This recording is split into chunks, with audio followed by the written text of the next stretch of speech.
அடுத்த பாடல் 1686. கன்றல் கருதலும் கருமை சேர்தலும். கன்றல்னா கோபம் அப்படின்னு அர்த்தம். நேரடியாக கோபம்னு பொருள் அல்ல. கோபத்தினுடைய ஆரம்ப நிலை அப்படின்னு எடுத்துக்கலாம் இந்த இடத்துல. கன்றல் அப்படின்னு கன்றுன்னு சொல்லுவோம் இல்லையா, சிறு பசுக்கள் சொல்லுவோம் இல்லையா, சிறு பசு பிறந்த குட்டியெல்லாம் கன்றுன்னு சொல்லுவோம் இந்த இடத்துல, ஆடு மாடு இதெல்லாம். ஸோ கன்றல் இது ஒரு ஆரம்ப நிலையில் இருக்கக்கூடியது. ஆனால் இது ஒரு சினக்குறிப்பு அப்படின்னு வச்சுக்கலாம் இந்த இடத்துல. கோபத்தினுடைய ஒரு குறிப்பாக வச்சுக்கலாம் இந்த இடத்துல. அது கன்றல், ஆரம்ப நிலையில் இருக்கக்கூடிய ஒரு கோபம். ஆரம்ப நிலையில் கோபம் எங்கே வரும் இந்த இடத்துல அப்படின்னா, அகங்காரத்தின் விளைவாகத்தான் கோபமே அங்கேருந்து ஆரம்பிக்கும் இந்த இடத்துல.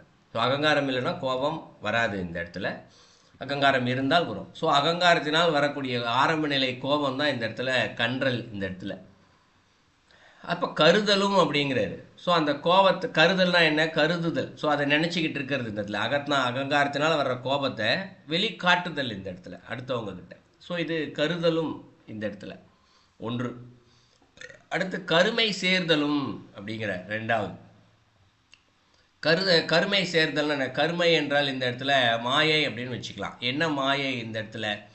அகங்காரத்தினால் செய்யக்கூடிய செயலை நான் செய்கின்றேன் என்ற எண்ணம் இருக்கு இல்லையா, மாயையில் செய்கிறோம் இல்லையா, அதுதான் இந்த இடத்துல கருமை. இப்போ காலையிலேருந்து நைட் வரைக்கும் நம்ம நிறையா செயல் செய்கிறோம் இந்த இடத்துல. நாம செயல் செய்கிறோம் இந்த இடத்துல, இறைவன் தான் செய்ய வைக்கிறாரு. இந்த ஆட்டு வைப்பான் யார் ஒருவர் ஆடாதவரோ அப்படின்னு ஒரு வார்த்தை இருக்கும் இந்த இடத்துல. ஸோ நம்மலாம் இந்த இடத்துல பார்த்தோம்னா நம்ம தான் கையில், நம்மளுடைய கை தான் நாம் தான் நடக்கிறோம், நம்முடைய கைகளால் நாங்கள் தான் செயல் செய்கிறோம். ஆனால் செய்ய வைத்து கொண்டிருப்பது அந்த இறைவன் தான் இந்த இடத்துல. அவருடைய அருளோ ஆற்றலோ இல்லை என்றால் நம்மால் இச்செயலை செய்யவே இயலாது இந்த இடத்துல. இதை சான்றாக பார்க்கணும்னா இந்த இடத்துல உலகத்தில் கண் இல்லாதவர்கள், வாய் இல்லாதவர்கள், நடக்க முடியாதவர்கள், பக்கவாதத்தில் பாதிக்கப்பட்டவர்கள், அவர்களுக்கும் நம்மை போலவே தான உடல் உறுப்புகள் எல்லாமே இருக்குது. ஆனால் அது செயல்படாமல் இருக்கின்றது இந்த இடத்துல. நம்ம நோயாளிகள் அப்படின்னு ஒரு வார்த்தை சொல்லுவோம். ஆனால் உண்மை என்ன, அவர்களுக்கு பக்கவாதம் வந்தவர்களுக்கு அந்த கையோ காலோ செயல்படக்கூடிய இடத்துல இறைவனுடைய ஆற்றல் இல்லை அந்த இடத்துல. அதனால் அவர்களுக்கு செயல்படுவது இல்லை. ஆனால் நம்ம என்ன நினச்சிக்கிட்டு இருக்கோம், நான் தான் இந்த செயலை செய்கிறேன் என்ற நிலையில் நாம் இங்கு செயலை செய்து கொண்டே இருக்கின்றோம். இதெல்லாம் அடியில் சொல்கிறார் இந்த இடத்துல. கன்றல் கருதலும் கருமை சேர்தலும். நான் செய்கின்றேன் என்ற செயல். அதில் தான் கன்றல்னு சொன்னார். அகங்காரத்தினுடைய ஆரம்ப நிலை இந்த இடத்துல. இதை அடியில் சொல்லிட்டேன்.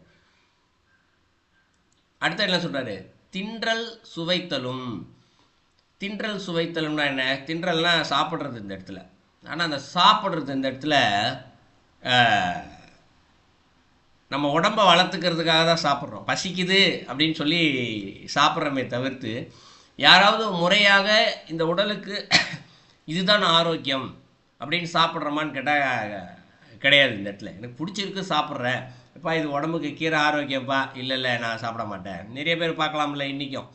அதே நேரத்தில் மசாலாலாம் சாப்பிடக்கூடாது, மனதிற்கு கெடுதி இல்லையா. பிரியாணி சாப்பிட்டோம்னா மனதிற்கு கெடுதி, அகங்காரம் வரும், கோவம் வரும், அது சாத்வீக உணவு இல்லை அப்படின்னு சொன்னோம்னா யாரும் கேட்கறது இல்லை. அவங்க விருப்பத்துக்கு தான் சாப்பிட்றாங்க இன்றைக்கி. அதான் தான் சொல்கிறாரு, தின்றல் சுவைத்தலும் இந்த இடத்துல.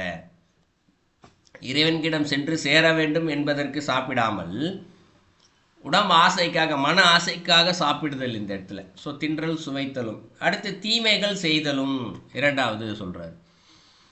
ஸோ சாப்பிட்டோம், சாத்வீக உணவாக சாப்பிடாமல் தமோ குணத்திற்காக உணவை சாப்பிட்டாச்சு. அப்போ என்ன ஆகும், உள்ளேருந்து தமோ குணம் வெளிப்படும் இந்த இடத்துல.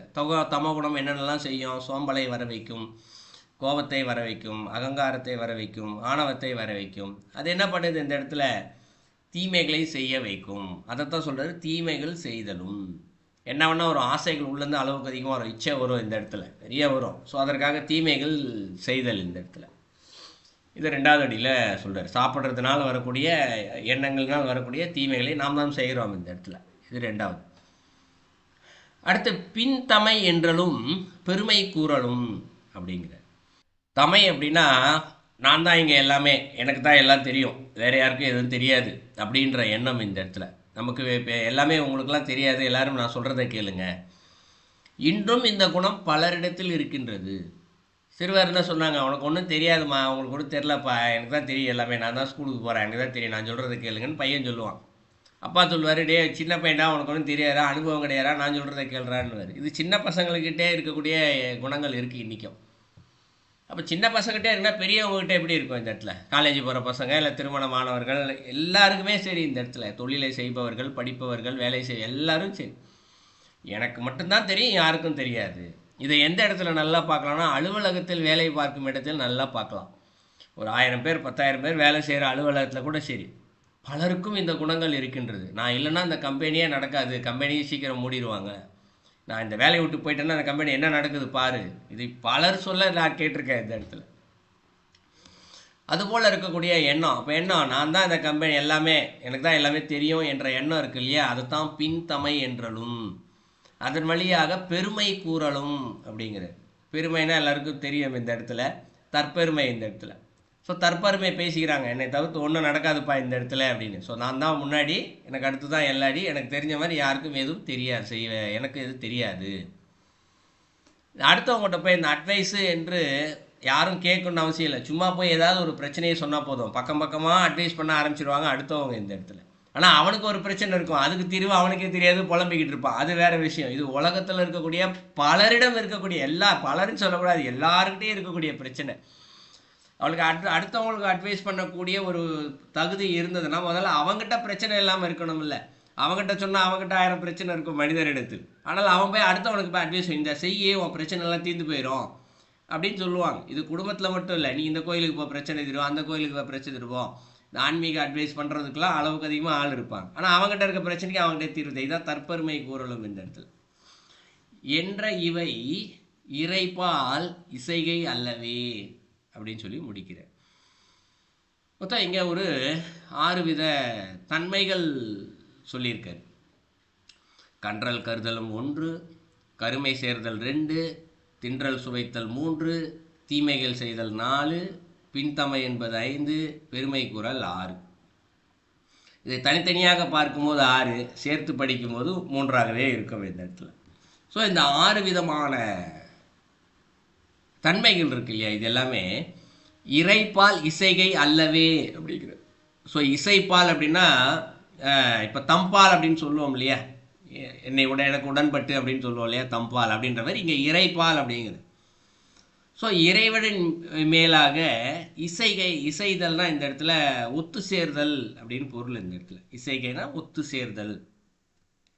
அப்போ இறைவனிடம் இந்த இடத்துல ஒத்து சேராமல் அல்லவே அப்படிங்கிறார். அப்போ இந்த 6 விதமான தன்மைகளையும் கொண்டு சேர்க்காது அப்படிங்கிறார் இந்த இடத்துல. ஸோ நாலடிக்கும் சேர்த்து பொருள் பார்த்தோம் என்றால் இங்கே ஒரு 6 விதமான தன்மைகள் குணங்கள் சொல்கிறார் இந்த இடத்துல. இந்த யாரிடமெல்லாம் இந்த 6 விதமான குணங்கள் இருக்கின்றதோ இவர்களிடம் இந்த குணங்கள் இருக்கும் வரைக்கும் இந்த குணங்கள் அவர்களை இறைவனிடத்தில் கொண்டு சேர்க்காது என்பதுதான் மூல கருத்து இந்த இடத்துல. என்னென்னலாம் சொல்கிறார் இந்த இடத்துல? ஆரம்ப நிலையத்தில் வரக்கூடிய கோபம் இந்த இடத்துல, மாயினால் வருகின்ற நான் என்கின்ற செயல் இந்த இடத்துல. அடுத்து இந்த இடத்துல உணவு என்று இருக்கின்றது, இந்த உணவு சாத்வீக உணவு இருக்கின்றது, அது இறைவனிடத்தில் கொண்டு சேர்க்கும். ஆனால் அந்த சாத்வீக உணவு இல்லாமல் தமோகுண உணவை சாப்பிடுதல் இந்த இடத்துல, தேவையில்லாத உணவுகளை சுவைக்காக சாப்பிடுதல், சாப்பிட்டதனால் இந்த இடத்துல தீய செயல்களை சிந்தித்தல் செய்தல் இந்த இடத்துல, தானே பெரியவன், நான் எனக்கு தான் எல்லாம் தெரியும் என்ற செயலும் இந்த இடத்துல, அதன் வழியாக வரக்கூடிய தற்பெருமை பேசிக்கொள்ளுதல், இந்த 6 விதமான குணங்களும் இந்த இடத்துல இறைவனிடத்தில் ஒத்துக்கொண்டு போய் சேர்க்காது என்பது அந்த பாடலுடைய கருத்து.